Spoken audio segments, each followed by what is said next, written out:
Now, the second move of that triple threat situation is called a crossover. And the crossover is strictly just a change of direction. And let me show you exactly the way it should be done. In protecting the basketball, you're jabbing with your right foot, and the defense sometimes react that way, and you want to change your direction. This is what most of the people do that's going to get called for traveling. In jabbing with this right foot, they get so quick, they go this way by moving their left foot, which is your pivot foot. That is traveling in any league. So the correct way to do it is when you jab, now you're going to pick up the same foot that you jabbed with and change directions.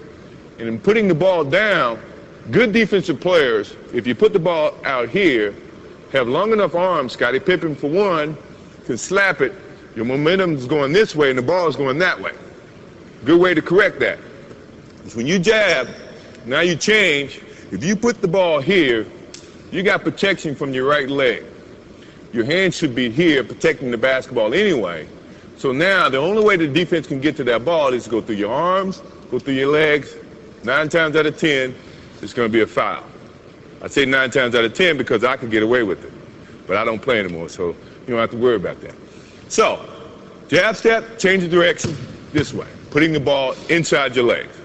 Now, the good thing about an offensive player is you got to be able to go both ways. If you go one way, now you're limiting your options. The defense is going to read that, and then they become more, I guess, have the advantage to try to limit your options. As an offensive player, you never want to limit your options. So when you're working on that move to do it this way, also do it that way. So now you can have 2 options.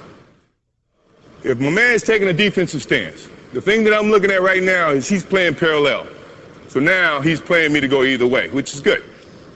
Which and also, to me, means all I have to do is give him a nice little fake this way.